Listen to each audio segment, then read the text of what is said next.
नमस्कार दोस्तों, मैं हूं पुलकित मोहन सिंगला। स्वागत है आपका हमारे चैनल में। दोस्तों, आज हम इस विषय में बात करेंगे कि मंत्र जाप किस दिशा में बैठ के करना चाहिए।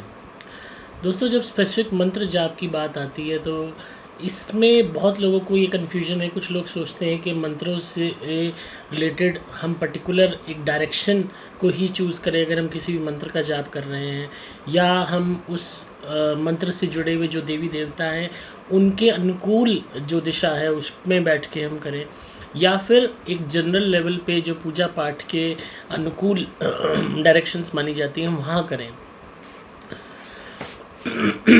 दोस्तों, ये पूरा जो कॉन्सेप्ट है ये हमारे बेसिक भौतिक व्यवहारिक रहन सहन पे बेस्ड है, जिसके हिसाब से हम आकलन करते हैं मंत्र जाप का। पर सही मायने में हर मंत्र का भी एक आध्यात्मिक लेवल होता है। भौतिक दुनिया से मंत्रों का कोई लेना देना नहीं होता। हालांकि हम इस भौतिक दुनिया में उस आध्यात्मिक दुनिया से जुड़ी हुई शक्तियों को पुकारते हैं ताकि हमारी इस भौतिक दुनिया के जीवन को चलाने में या हमारे संकटों में मददगार वो बने। उनके लिए कोई भी दिशा कोई रोक नहीं पैदा कर सकती। उनकी कृपा अगर आनी है तो वो कहीं पे भी आ सकती है, किसी भी क्षण आ सकती है, ऊपर से भी आ सकती है, कहीं से भी आ सकती है।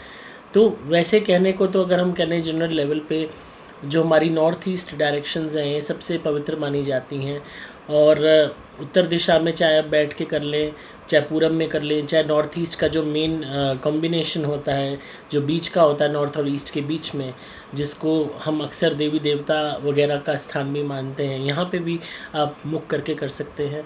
बट अगर मैं आपको पर्सनल राय के तौर पे अगर बोलूँ तो आप कभी भी किसी भी जगह कर सकते हैं। मंत्र हमेशा किसी ना किसी देवी देवता की पुकार होते हैं, या तो उनको हम नमस्कार करते हैं या उनकी मदद मांगते हैं। और इसके अंदर किसी भी बंधन में आप मत पड़िए। अगर आप एक पर्टिकुलर डायरेक्शन के हिसाब से मंत्र जाप को कैटेगराइज करने लग जाएंगे तो उसकी आध्यात्मिक जो मान्यता है वो आप खुद ही ख़त्म कर रहे हैं। आप उसको कैटेगराइज कर रहे हैं कि हाँ, इस पर्टिकुलर डायरेक्शन में हम बैठ के करेंगे तो हमें कृपा मिलेगी। आप खुद अपनी कृपा का स्तर घटा रहे हैं। जो सही सच्चा साधक होता है वो कहीं पे भी बैठ के अगर मंत्र जाप करता है, किसी भी अवस्था में करता है, घर पे है, बाहर है, किसी परेशानी में है, किसी संकट में है, सड़क पे चल रहा है, कहीं पे भी है, अगर उसको मदद चाहिए तो वो कहीं पे भी आ जाएगी। और जिस तरीके से हम अपनी वो गाना ना सांसों की माला से सिमरू में पी का नाम, इसी तरीके से मंत्र जाप में इस चीज़ को आप गांठ बांध दीजिए। जितना आप काउंटिंग लेस बनेंगे, आप इसको गिनतियों में नहीं आकेंगे, और अपनी सांसों की माला से मैं जो यूँ कह लीजिए आप गैस नहीं कर सकते, कैलकुलेट नहीं कर सकते पूरे दिन में आप कितनी बारी सांस लेते हो। इसी भांति मंत्रों को आपको स्मरण करना चाहिए। कोई भी चाहे आप पर्टिकुलर मंत्र कर रहे हो, अगर इस तरीके से आप मंत्र स्मरण करोगे तो डायरेक्शंस, दिन, वक्त, ये सब चीज़ें मायने नहीं रहेंगी। मायने बस हो जाएगा आपका और उस शक्ति का कनेक्शन।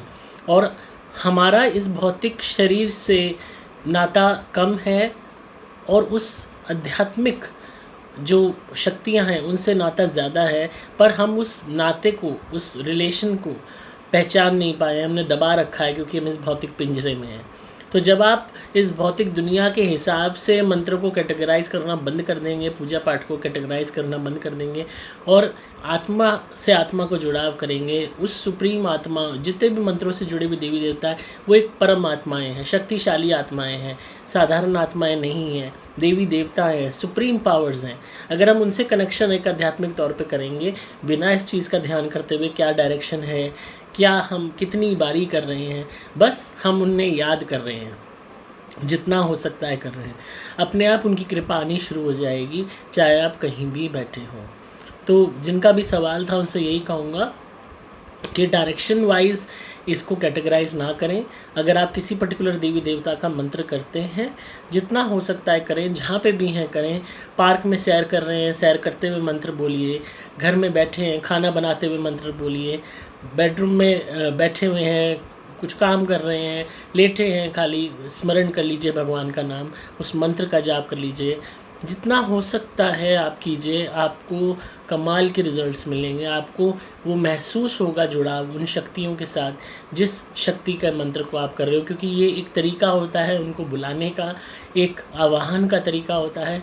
तो आवाहन जब आप इन शक्तियों का सच्चे मन से कर रहे हो, एक पॉजिटिव चीज़ों का कर रहे हो, देवी देवता का कर रहे हो, भगवान का कर रहे हो, तो वहाँ पे ये भौतिक नियम कानून नहीं देखे जाते। तो आई होप आपको आज की वीडियो पसंद आई होगी। तो इसी तरह सुनते रहिए, प्यार देते रहिए, सब्सक्राइब कीजिए चैनल को, ताकि आपको पारलौकिक और आध्यात्मिक दुनिया का ज्ञान मिलता रहे। अगर आप किसी भी नेगेटिविटी से परेशान हैं, कोई भी भूत प्रेत बाधा आप पे हो गई है, टोने टोटके हो रहे हैं घर में, काम नहीं चल रहा है, लोग ब्लैक मैजिक करवाते हैं, तो आप मेरी धुनी मंगवाइए, सुपर प्लैटिनम या सुपर स्पेशल एक्स्ट्रा घर में जलाइए, कमाल के रिजल्ट्स मिलेंगे। भूत प्रेत बाधा का नाश होगा, हर तरीके से काम बनने लगेंगे। आप मेरे द्वारा भी मंत्रित कवच या लॉकेट भी धारण कर सकते हैं अपनी रक्षा के लिए। आपको सिंपली मोबाइल नंबर 8130331007 पे व्हाट्सएप मैसेज या कॉल करना होगा। डिस्क्रिप्शन में आपको डिटेल्स मिल जाएंगी। मैं हूं आपका दोस्त पुलकित पवन सिंगला।